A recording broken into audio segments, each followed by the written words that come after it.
Olá, pessoal, sejam muito bem-vindos e muito bem-vindas a mais um conteúdo do RH Cast. Eu sou a Jéssica Martins, CEO da People Academy, a primeira e maior escola focada em desenvolver o profissional de RH do Brasil.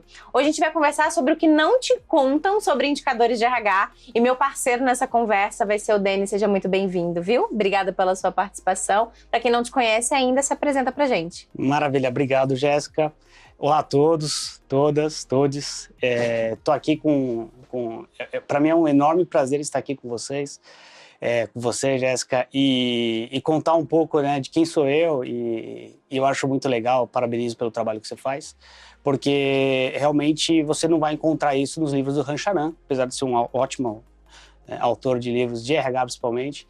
Mas, bom, eu sou o Denis, então vou tentar de uma forma mais sucinta, né? Sou o Denis, um apaixonado por RH desde os 16 anos, então completo aí uns 22 anos de experiência em recursos humanos. Já passei por diversas áreas dentro do RH e nos últimos 10 anos muito mais focado como o famoso business partner, né? Alguém que esteja muito mais próximo do negócio. Fora esse meu chapéu de RH, sou pai de um pequeno de quase 4 anos, né? Que é o Dudu. Sou casado há 7 anos e tenho uma visão de RH um pouco diferente, porque eu acabei por acidente entrando em administração. Eu tinha no começo uma vontade de fazer TI, enfim, acabei indo para administração, mas por ser muito abrangente. Começo de carreira mesmo? Começo de carreira. Então, desenvolvia PHP com SQL, então sempre fui uma pessoa mais voltada para a tecnologia. Mas acabei caindo em administração, me encantei pelo tema de recursos humanos, e um RH muito voltado a números, então eu sempre gostei muito de finanças, né? Então é um pouco disso. Depois de um tempo, de uma boa bagagem, acabei me formando na GV e um MBA de economia de RH, e que me deu muita visão, inclusive, não só do tema que a gente vai falar, de indicadores. Chama isso, né? Economia de RH? Ele é econômico e estratégico de RH. Era um curso que, eu acho que foi o primeiro curso que a GV fez com essa matéria. Que legal. E eu gostei bastante porque ele me trouxe muito desse conteúdo que muitos de nós que, assim, amam pessoas, querem cuidar de pessoas, acabam não tendo. Então, me deu uma boa bagagem técnica mais para o People Analytics, que para um RH que esteja mais próximo do negócio é muito importante. Legal. Inclusive, a gente vai lançar, ou nós já lançamos, vai depender de quando é que você vai ver esse vídeo aí, o HR Chief, que é um programa super legal também para poder trazer esse gap do negócio que o RH tem, né, e resolvê-lo com bastante informação e conhecimento e cases, né? E é sobre isso que a gente vai falar aqui. Nós falaremos sobre indicadores, falaremos sobre negócio, falaremos sobre liderança de RH, sobre o que é importante para essa liderança de RH saber para ela realmente gerar impacto no negócio. E para a gente começar o nosso papo aqui, né, acho que contexto sempre importa, sempre digo isso, é importante a gente entender um pouco da tua visão sobre o papel da liderança no negócio, do impacto dela no negócio e como ela de fato entende o negócio, porque muitas pessoas acham que precisa de um grande projeto, de um grande esforço, mas às vezes o básico bem feito também funciona, né? Com certeza. Eu trago um pouco para a questão do back to basics, que é literalmente voltar ao básico, que é o quê? O que a empresa que você trabalha faz? Qual que é a grande operação da tua empresa? Quais são os clientes? Qual é o tipo de produto que você tem? Quando você fala de liderança, principalmente liderança de RH, que quer estar dentro desse contexto, precisa entender exatamente como acontece na ponta. Aí, por uma experiência própria, nunca fui um RH de ficar atrás do computador, apesar de gostar muito de estar numa parte estatística das coisas, mas quando você sai de trás do computador e você vai ver o que está acontecendo na ponta, é que você realmente sente a dor do outro. Então, eu trago exemplo até numa empresa que eu trabalhei recentemente, que o onboarding era justamente você estar dentro da operação por alguns dias para você sentir na pele como é que funcionava. E isso te dá uma visão muito rica, não só do negócio, mas da operação, o tipo de cliente que você tem como atuação mesmo. E para mim foi muito mágico, porque já a partir do segundo dia eu tive tantos insights que eu lembro que eu chegava em casa assim, caramba, tenho muita coisa para fazer, e anotando tudo, porque eu falei, eu preciso terminar esse onboarding para depois, de fato, colocar a mão na massa, mas eu já tinha muito material para poder trabalhar com base aí nessa experiência. Então, E operação mesmo, né? É importante a gente entender que independe do seu segmento, é super importante você literalmente colocar a mão na massa. Então, se você trabalha numa construtora, se você trabalha num frigorífico, se você trabalha no agronegócio, por exemplo, quantas vezes você, como RH do agro, foi lá para a fazenda fazer alguma coisa que aquelas pessoas estão fazendo ali operacionalmente, né? Então, é entendendo isso no dia a dia que você vai conseguir entender as dificuldades da operação para intervir e gerar valor. É isso, né? exatamente isso. E eu falo isso até me colocando nessa situação de que eu não fazia isso e depois de um certo tempo, com uma certa experiência que a gente vai tomando na cabeça, né, tentando ser um RH muito mais estratégico e tudo mais, você acaba tendo que voltar para o básico, né? E o que é o básico? É entender a tua operação, é estar lá junto, e fazer parte mesmo, vestir a camisa, seja um avental de um açougue, seja... Enfim, você precisa estar ali na ponta. Aí eu às vezes, me desafio, até hoje eu ainda me desafio, e eu gostaria que você tivesse esse mesmo mindset de, poxa, eu tô perto ou tô longe do negócio? Quanto disso que eu estou, quanto desse meu tempo que eu estou me dedicando a esse negócio? Então, vá para o front, vai entender o que está acontecendo, vai fazer uma visita junto com alguém do teu comercial, caso seja uma empresa aí tem um core muito mais de venda de produtos, etc. E se for fabricação, vá na fábrica, pise no chão de fábrica, entenda o que está acontecendo. Mas muito importante que você não vá num dress code diferenciado. Não, você precisa se misturar, você precisa estar ali dentro. E eu não falo nem para fazer um cliente oculto, né, dentro da sua própria operação, mas é muito importante que você tenha essa empatia, entender o que eles sofrem. Porque é muito cômodo você, de repente, estar numa bolha e falar assim, poxa, não, a operação toca isso daí. E às vezes você tem alguns problemas tão pequenos de operação que alguém do lado, mais do back, consegue ajudar, e muda tudo, muda a motivação. Deixa eu dar um exemplo que eu me lembrei aqui agora. Você falou que veio de tecnologia? Gosta de tecnologia, né? Sim. É algo assim. Mas uma coisa que acontece muito, muito, muito em várias cadeias de operação é vendedores que vendem um serviço ou um produto, aí eu lembrei de tecnologia, de software, vendem coisas que são inimagináveis de serem entregues no tempo que foi vendido. Então, se, por exemplo, a sua empresa é uma empresa de software, uma empresa de tecnologia, uma empresa que produz, né, uma tecnologia, um software, vai entender como é a operação, por exemplo, dessas pessoas que desenvolvem, que estão programando ali, e o gap entre o que foi vendido versus como está sendo entregue para você conseguir intervir nessa cadeia tão importante, que é vender e entregar, por exemplo, né? Com certeza. E é muito bom ouvir os três lados, né? De quem vendeu, de quem comprou e de quem precisa entregar. Porque você tem muito essas disputas em todo tipo de empresa, não é só de tecnologia, que você tem, de repente, uma venda que é bem mais técnica e que na hora de entregar você acaba não conseguindo entregar. Então, como um RH nesse papel, é muito importante que você entenda exatamente o que ocorre para tentar ajudar. Então, aí voltando um pouco de indicadores, até pensando em bonificação, eu sempre defendi a ideia de você ter indicadores conjuntos. Então, uma área comercial junto com uma área de entregas, ter indicadores compartilhados. Porque ninguém vai querer vender a mais. Verdade. E Legal. ninguém vai ficar... assim, eles vão entender que se ele vender alguma coisa que está muito fora, ele também vai ser penalizado porque a entrega não vai conseguir fazer. Muito bom. E eu tô pensando um pouquinho mais sobre isso, acho que é um papo legal e uma visão interessante da gente trazer aqui, que quando a gente fala de ser um RH de alto impacto, vamos pensar que esse desalinhamento entre vendas e a operação, e o CS, talvez, né? Não é o CS, né? O CS, na verdade, é quem conduz esse processo de comunicação com o cliente. Mas com a operação, quem vai realmente entregar aquele produto.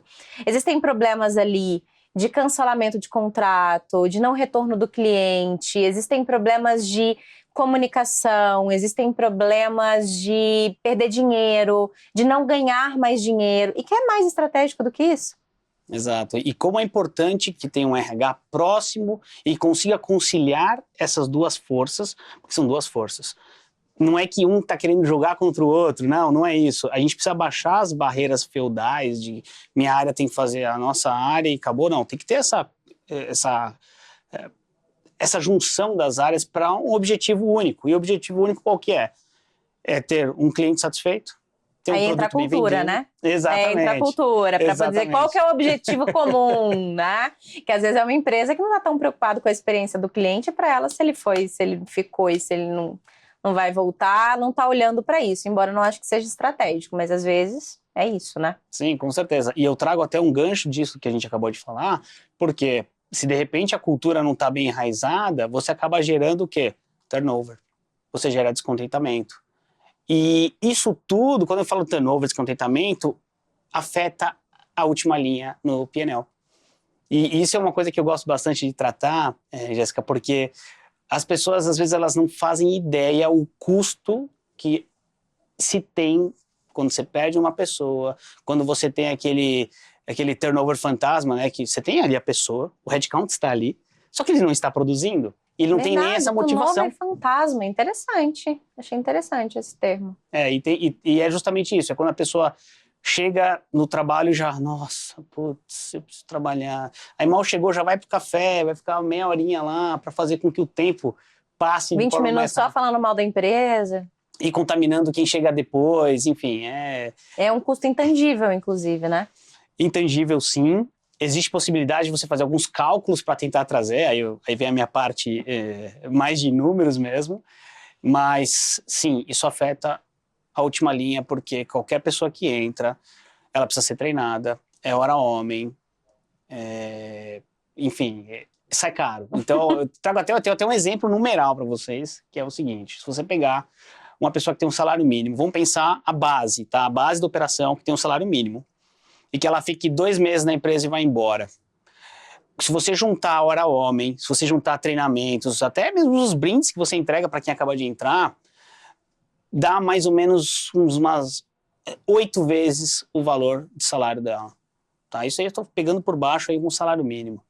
E isso realmente afeta o P&L, porque você tem que voltar com recrutamento e seleção para buscar a pessoa. E até o custo de agendar o exame médico admissional. Então, isso tudo tem que estar muito claro na cabeça de que o turnover pode sair muito caro. E tem outras variáveis também, né? Sobre o que aquela pessoa que não está conectada com o que precisava ser feito, ela deixa de entregar para outras áreas. O custo daquela liderança de ter que reequilibrar o time para poder dar conta daquilo que aquela pessoa não está entregando por qualquer que seja o motivo. O tempo daquela liderança desenvolvendo aquela pessoa e fazendo outras coisas que eventualmente ela poderia estar fazendo. Então, existem uma série de outras formas de mensurar. E mensurar é o nosso assunto aqui, né? Com certeza. E aí, vamos investir um tempinho para falar disso. Eu quero te fazer uma pergunta de milhões, né?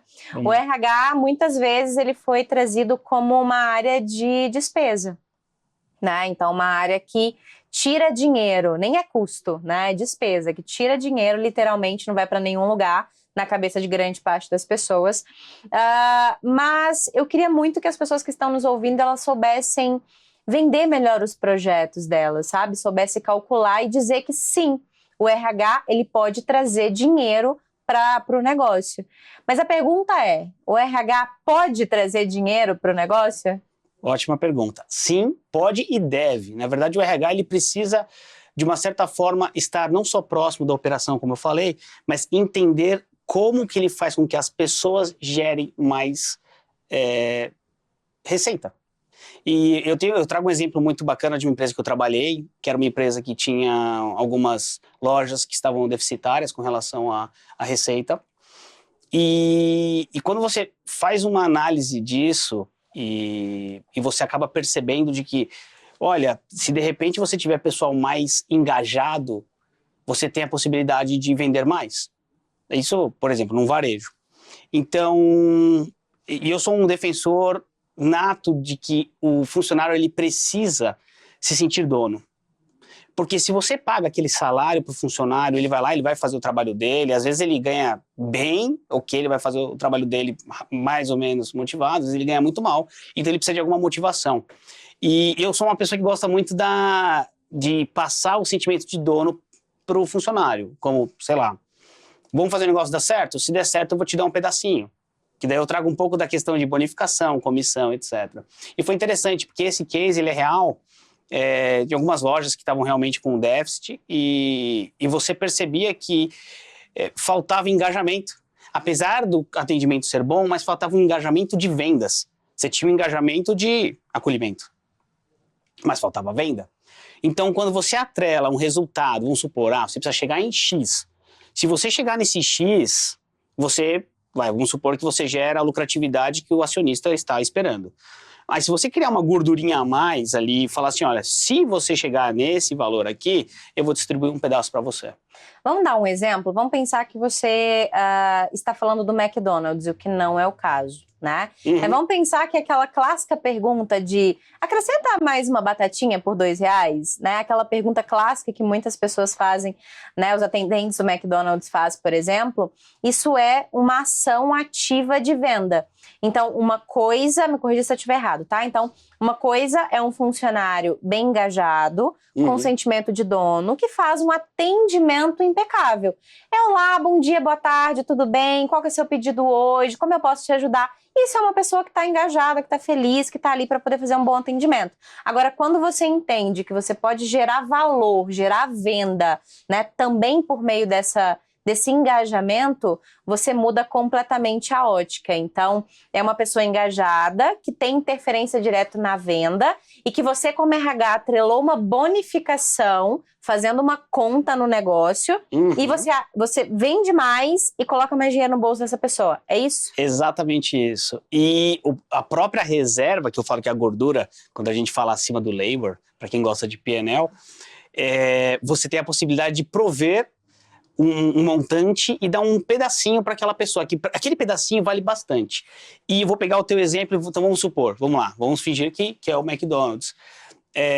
Imagina você vende um cheddar McMelt, super famoso, com aquele cheddar maravilhoso, todo mundo adora. E na hora de vender a batata, ao invés de fazer o padrão, quer batata mais? Não, assim, imagina você comer com uma batata grande isso aqui. Então, o jeito que o próprio atendente fala com o cliente vai trazer uma vontade. Ou do estilo, poxa, hoje tá calor, que tal aquela casquinha? Que tal aquele McFlurry? Então, porque você faz com que ele se sinta dono. Então, ele quer vender de verdade. Então, ele vai achar formas de fazer mais receita. Ou colocar um agregado, enfim, aí você tem outras marcas de varejo alimentício que você consegue colocar agregados, coisas diferentes. Mas ele só vai sair da inércia se ele estiver motivado e se sentir dono do negócio. Caso contrário, isso, de fato, não vai acontecer. Mas, atrelando com relação ao P&L, como eu falei, e eu acho muito importante, é você entender exatamente qual que é o custo da tua operação versus o quanto que esse variável poderia impactar e qual que é o ganho disso. Por experiência própria, quando foi feito isso, o ganho foi de mais de 90% do valor. E 10% você distribuiu tranquilo, porque você já atingiu o seu break-even, você já gerou uma lucratividade para lojas que estavam abaixo e você faz com que as pessoas estejam mais engajadas. E foi tão interessante que foi uma campanha pontual e que reverberou por mais alguns meses, mesmo sem campanha, porque já estava dentro deles a vontade de querer vender mais e fazer mais pela loja. E aí é interessante, olha a quantidade de elementos que nós temos aqui nesse case, né? Então, para você conseguir sugerir, ainda no exemplo do McDonald's, né, que haja, por exemplo, uma venda agregada, você precisa conhecer o produto, precisa conhecer o cliente, precisa entender a operação, qual é o momento que essa pessoa vai oferecer, né, ali.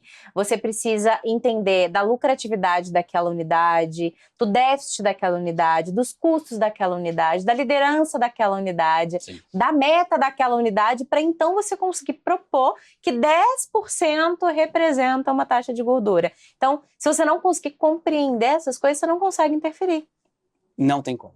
É isso. Só pensar na pessoa em si como motivação não é o suficiente. É bom, mas não é o suficiente. Foi o que você falou. Você precisa saber o custo do insumo para poder planilhar e virar para o negócio. Aí, como você trouxe o desafio de como é que você vende isso para o negócio, você precisa literalmente fazer um storytelling e trazer linha a linha de, olha, o custo provavelmente vai ser maior esse, você vai ter que distribuir uma renda no final, mas essa aqui vai ser a sua receita, topem comigo? Então, é muito do RH querer estar junto do negócio e estar próximo mesmo. Então, imagine começar uma conversa com uma diretoria falando, olha, eu estive na loja por uma semana.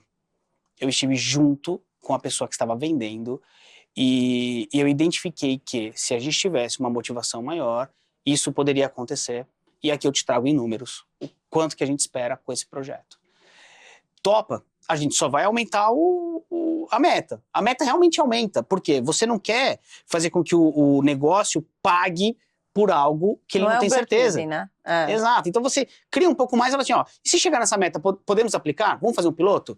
Pilote. Muito importante que você tenha isso em mente, que negócio, se não der certo, ok, a gente tentou. Mas deixe os seus stakeholders, os seus empregados, cientes de que aquilo é um piloto e que se der certo, vai ser muito proveitoso para todo mundo. Eu queria explorar um pouquinho mais a maneira como você trouxe para a gente na prática de como seria esse storytelling, essa conversa, versus o que grande parte dos RHs acaba fazendo na prática. Porque olha só o que eu estou pintando aqui. Então, você trouxe, né, que esse RH diz, olha, estive uma semana com a operação. Identifiquei isso. Entendi que a gente pode fazer isso dessa maneira. Foi o que você disse. Eu agregaria. Eu já entendi que a unidade está no prejuízo. E eu entendi que a meta é essa. A minha proposta é que a gente aumente a meta, ainda que a gente não esteja atingindo, mas o que eu estou te propondo vai fazer com que a gente chegue aqui, aumente isso e a gente divida isso, que o impacto é zero para o dinheiro da empresa. Mas sabe como que o RH normalmente faz? Ele chega para a liderança e fala assim, eu vi uma empresa que está distribuindo, né, uma empresa do nosso segmento, que está distribuindo lucros, né, para as pessoas que trabalham na unidade. E eu acho que isso vai aumentar a motivação das pessoas e provavelmente isso vai impactar nas metas da nossa unidade. Isso.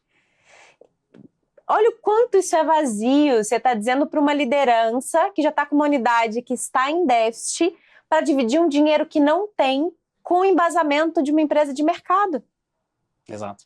Aonde está o impacto do negócio? Aonde está a estratégia nisso? Aonde está a tua inteligência aplicada aonde realmente deve, né? Então, acho que a gente precisa mudar. Quando nós conversamos, você falou muito sobre isso. Não é só mudar o como, é mudar o storytelling. Senão, a gente vai continuar, muitas vezes, entendendo do negócio, mas com storytelling super fraco. Faz sentido? Total sentido. Faço até um gancho com relação a storytelling, quando eu mesmo já cometi muito desse erro, e hoje já não cometo mais, que é o quê? Mandar indicador. Não, mandar indicador é a coisa mais fácil que o RH mais é demandado. Manda os indicadores de turnover, manda os indicadores, os SLAs de contratação. O que o RH faz? Ele planilha e joga para frente. Qualquer indicador enviado sem qualquer tipo de razão, circunstância para tentar uma melhoria, são informações vagas. Porque isso eu sinto bastante quando eu percebo que alguém quer o indicador, que é só para ver. Bacana, só quero ver. E qual é a ação disso? O RH ele precisa entender que quando ele está passando indicadores, ele precisa explicar o porquê que ele está mandando aquele indicador. Ter uma noção de, vamos supor, vou pegar um exemplo de turnover. Existe um turnover na empresa de X. Ok. Você sabe que área que é? Você sabe se aconteceu mais em determinada zona? De repente você tem várias unidades no Brasil. É mais de um estado? É mais de uma região? Então, é esse tipo de dado demográfico que você precisa entender para poder agir.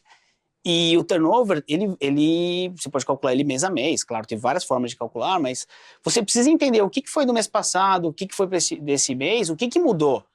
Que você, de repente, teve um pico de turnover. Você tem que ter alguma razão para o negócio. Não simplesmente, estamos assim.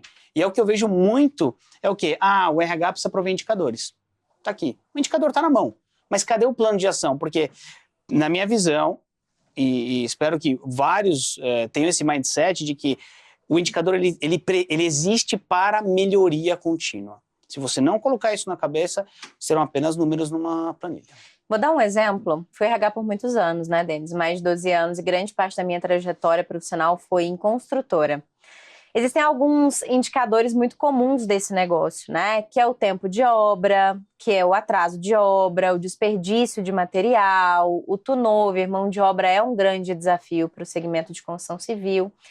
E a mesma construtora, ela tinha indicadores de tempo de obra e de atraso de obra muito diferentes. muito diferentes.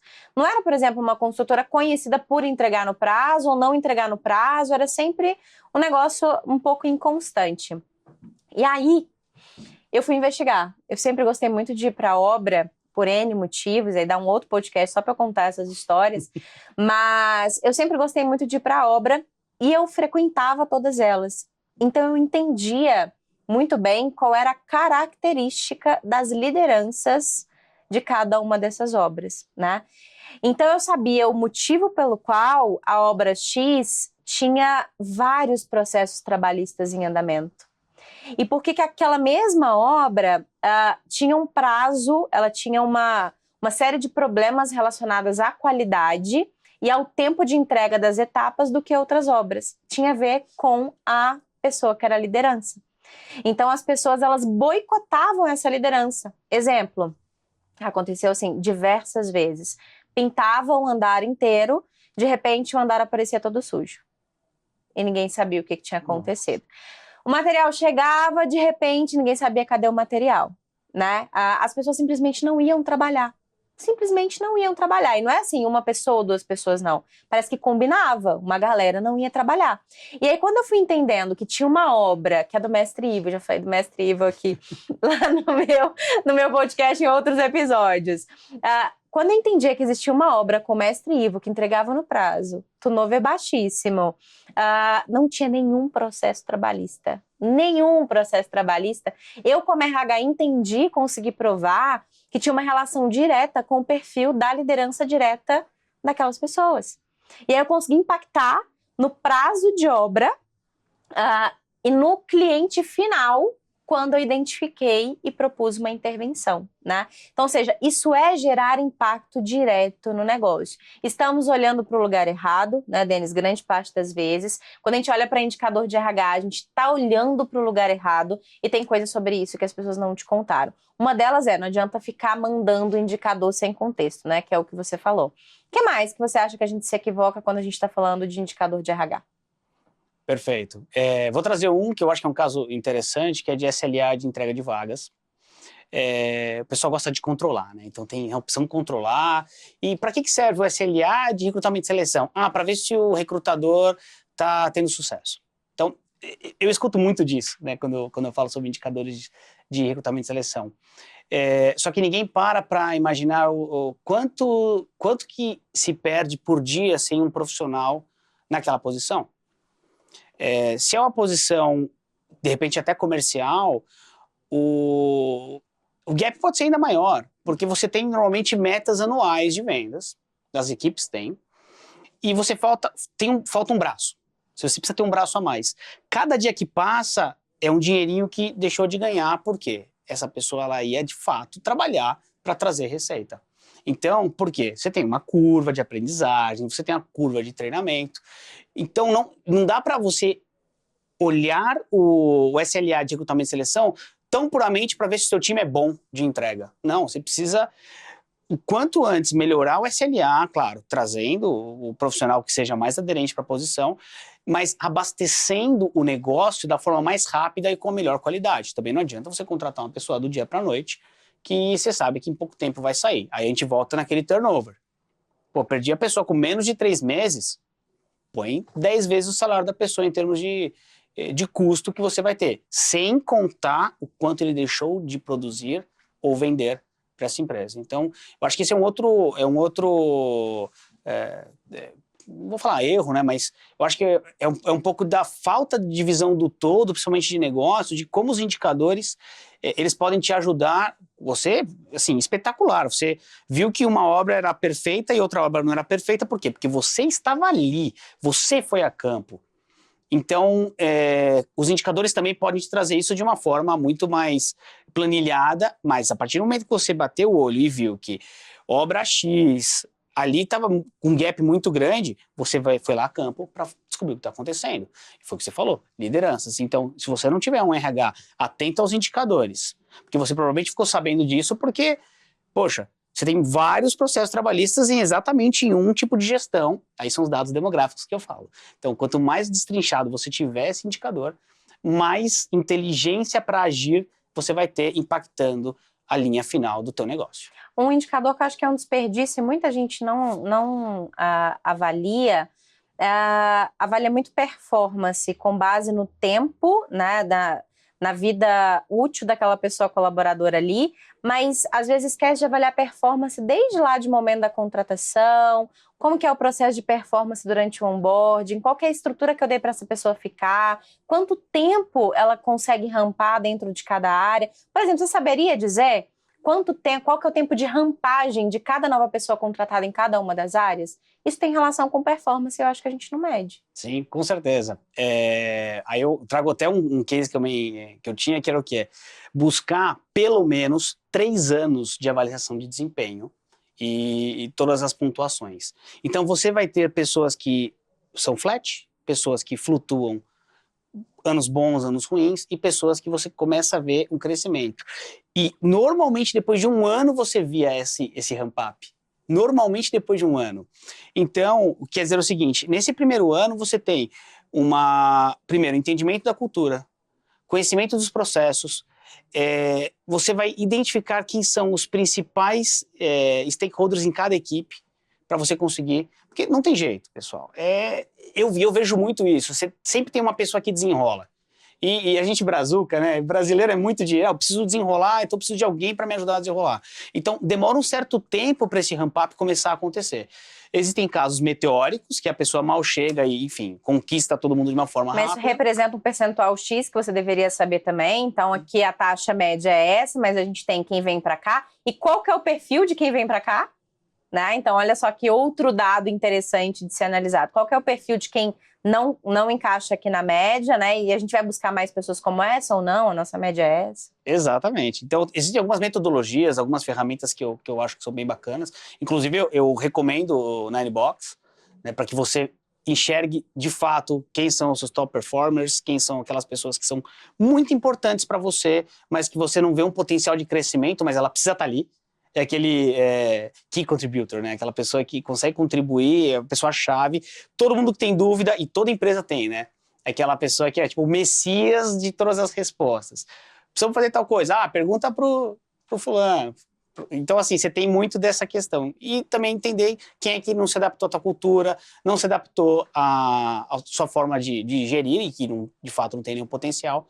E aí sim fazer as devidas mudanças de cadeira. O que você acha da métrica de ROI de treinamento? Eu não tenho resposta para isso, sabe? Eu acho que ainda é uma grande incógnita. Tem muita gente que tem muita dúvida ainda sobre qual é o melhor jeito de fazer, se é que existe o melhor jeito. O que você acha? Perfeito. Vou trazer um case também, tá? Eu tive um case de uma empresa que eu trabalhei, que era de um ramo hospitalar, e estava com um gap em vendas técnicas vendas barra técnicas, que é técnica medicinal. E depois foi desenvolvido uma série de treinamentos e learnings, e até blended, né? Fazer um treinamento de learning junto com sala de aula. E como é que foi feito? Existia um custo para fazer tudo isso. Antes das pessoas se submeterem a esse treinamento, foi feita uma prova. Uma prova. E depois desse treinamento todo, foi feita a mesma prova. E a nota escalou rapidamente. Aí você fala, tá, Denis, você está falando de conhecimento e tudo mais. Só que quando você pega a receita desse mesmo time 3 meses antes do treinamento e 3 meses depois, você tem seu ROI. Pelo menos, mesmo que não tenha atingido o quanto você gastou, mas você já vai ver aquela curva subindo. E quando você faz e-learning, são coisas que são duradouras. Então, em algum momento, ele vai se pagar. Então, poxa, esse é um exemplo que eu trago de ROI, de treinamento, que eu vi acontecer. Era uma equipe que antes de ser treinada estava num faturamento X e depois do treinamento teve um faturamento Y. E você pega o quanto que foi esse X menos esse Y, você vai ver o residual. O quanto que isso agregou para eles, tanto de fazer uma venda mais técnica, quanto do cliente falar, poxa, você vende isso aqui também, porque ele gostou tanto do teu atendimento que ele vai comprar outros produtos com você. Outros serviços com você. Então, enfim, boca a boca, tende a ter maior. Então, o ROI de treinamento ele é muito difícil de você mensurar, mas se você faz um trabalho estatístico de antes e depois, você consegue se provar como ROI. Eu pensei numa coisa aqui também, vou elaborar aqui em tempo real, tá? Eu acho que uma coisa que a gente acaba pecando muito é não entender o porquê a gente está dando aquele treinamento ou porquê a gente está desenvolvendo aquela habilidade. Então, se vamos falar de treinamento, mas a gente tem N outras formas de desenvolver alguém, né? A gente tem treinamento, tem mentoria, tem curso, tem coaching, tem milhares de formas. Milhares não, né? Tem muitas formas da gente fazer isso. Mas, a partir do momento que você entende o porquê que você está fazendo aquele treinamento, que é o nosso caso aqui, por exemplo, estou fazendo treinamento para potencializar as vendas dessa área. Estou fazendo esse treinamento para poder melhorar o atendimento e a taxa de NPS do meu cliente. Eu estou fazendo esse... Então, quando você consegue associar o treinamento a um resultado tangível, aí você consegue fazer o de para. O problema é que muitas vezes a gente está fazendo treinamento para desenvolver algo que a gente não sabe onde impacta. Então, quando a gente sabe onde impacta, as coisas ficam muito mais claras. E todo mundo pode sair de uma ação de desenvolvimento com um PDI. Então, olha, a gente está aqui para poder desenvolver isso, para a gente chegar nesse resultado. Então, baseado nisso, o que você vai fazer e se comprometer para poder entregar esse resultado em 3 meses? Então, a gente poderia associar uma coisa na outra. É um bom raciocínio? Com certeza. E eu trago ainda um outro raciocínio que é com relação a... daí as pessoas podem falar, pô, mas falar de treinamento de vendas é simples de você calcular. Dá um outro exemplo. Sim, trago um outro exemplo. Eu conheci uma gestora que ela não era uma boa gestora. E ela sabe disso, que ela não era uma boa gestora. E ela tinha um turnover de 60% no time dela. Então foi um treinamento de coaching, foi mentoria, chegou até a fazer uma pós-graduação em gestão de pessoas. E assim, há 3 anos, ninguém da equipe saiu. Era uma pessoa que vinha de um turnover de 60%. Ela trocava praticamente metade da equipe. Relação direta. Exato. Ela trocava metade da equipe por ano. Por quê? Porque era uma gestão muito rígida, sem entender as coisas. E foi muito legal que teve um dia que ela me procurou, ela falou, Denis, tem gente que vai no banheiro chorar. Eu não sabia disso. Então, assim, e olha como é bom o RH estar próximo, porque foi detectado, o turnover era alto e a gente investiu para que ela realmente tivesse essa mudança. E a mudança foi tão grande que hoje ela é uma gestora super querida pelo time e o turnover é 0. 0. Então, como você mensura isso? Simples. Cálculo de quanto que você deixou de gastar, seja com consultoria de recrutamento e seleção, seja com hora homem, enfim, você tem diversos materiais para provar para o negócio que aquela ação com aquela liderança deu certo. Muito bom. Para a gente encerrar, como a tecnologia pode assessorar o RH em toda a construção desses indicadores e análise de dados que a gente está falando aqui? Certo. Eu não consigo ver de uma outra forma a não ser conhecer analytics de RH. Tá? Então, o RH cuidar de pessoas é muito importante, o RH cuidar de números e indicadores é tão importante quanto, porque foi o que você falou, você consegue detectar onde está errado e você vai em frente. Porque às vezes você não consegue ser onipresente e estar em todos os lugares ao mesmo tempo.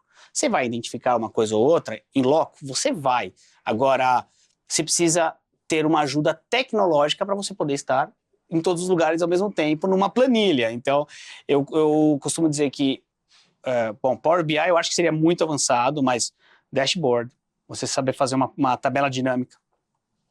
E tem vários cursos na Udemy, por exemplo, tá? Sim. Você coloca lá como fazer dashboards, Power BI, BI. Então tem vários níveis de aprendizado sobre isso disponíveis a R$ 29,90. Muitas vezes na Udemy, R$ 29,90, R$ 24,90, R$ 59,90. Não, e é espetacular, porque imagina você, junto com o storytelling. Então vamos lá, você traz o storytelling do que você quer fazer e você mostra um dashboard super automatizado, que envolve tudo, tem diversidade dentro. Então, a partir do momento que você vai brincando, nessa região você tem a diversidade X, você tem um absenteísmo Y. Então, você consegue trazer muito subsídio para o negócio para outorgar aquilo que você falou em termos de estratégia. Para se posicionar. Exato. Porque contra dados não há argumentos. Muito bom. Querido, muito obrigada pela sua presença, pelo seu conteúdo. Gostaria muito que você deixasse a sua mensagem final para os RHs. Eu vejo esse conteúdo como sendo conteúdo bem ali para a liderança, né, para se posicionar e se preparar. Então, pensando em liderança de RH, né, que é um pouco aí da sua jornada nos últimos anos, o que você pode trazer para a gente de insight e trazer de reflexão para esse público? Perfeito. A minha sugestão é realmente estar próximo do negócio, mas próximo de verdade. Ter uma atuação não apenas em reuniões, mas estar no front. Entender quais são as dores de todos na cadeia. Entender o processo como um todo para você poder agregar e tentar ajudar da melhor forma, porque a empresa ela precisa muitas vezes de um catalisador. Então, seja você o RH catalisador, aquele que vai transformar essas conexões em algo realmente válido, efetivo e que, no final das contas, o negócio consiga prosperar. Então, o RH é muito poderoso em fazer isso acontecer. Muito bom. Nas suas redes sociais, como é que as pessoas te encontram? Pode me procurar no LinkedIn, eu estou como Denis Pimentel. Tá? Então, É Denis com N só, né? Denis com N só, fazer um /Den Pimentel naquele IN lá, vocês vão me achar lá tranquilamente, fico super aberto aí para trocar ideias, compartilhar um pouco dos cases que eu tenho, enfim. E é isso. Muito bom. Quero Obrigado. te entregar um presente da Flash. Obrigado. A Flash é um cartão multibenefício que aceita mais de 4 milhões de estabelecimentos, sabia? Que legal, nossa, legal, não fazia né? ideia. Bom, muito bom. Enquanto você abre seu presente, pessoal, muito obrigada por estarem com a gente até aqui. Espero que você tenha curtido. Aproveita para poder se inscrever no canal, multiplicar esse conteúdo, me seguir nas redes sociais também. No Instagram e no LinkedIn, eu tô como Jéssica Martins, _RH_. E muito obrigada, viu? Obrigado você, Jéssica, e obrigado a todos vocês. E até a próxima. Até a próxima. Muito bom. Obrigada, gente. Tchau, tchau. Ei, você acabou de assistir mais um conteúdo aqui do RH Cast no meu canal. Eu tô aqui para te dizer que existem vários outros conteúdos incríveis para você maratonar. Inclusive, tô deixando aqui do lado 2 sugestões muito interessantes para que você consiga se desenvolver como um profissional de RH de alto impacto. Aproveitando, eu quero deixar 2 recados. O primeiro deles é para você que gostaria de se desenvolver como RH que realmente impacta o negócio em que trabalha. Hoje nós temos a maior escola de RH do Brasil, People Academy, lá você consegue se desenvolver em 4 grandes carreiras. Se você está iniciando, se é especialista, liderança de RH ou quer empreender, são mais de 25 conteúdos para que você possa se desenvolver. E eu estou deixando aqui do lado um QR Code para você conhecer um pouco mais da plataforma. Aproveitando, eu quero te dar um outro recado que na verdade é uma sugestão, para que você conheça todos os apoiadores do projeto RH Cast. É por causa deles que conteúdos de alta qualidade como o que você acabou de assistir chegam para você gratuitamente. No mais, aproveita bastante os conteúdos aqui do nosso canal.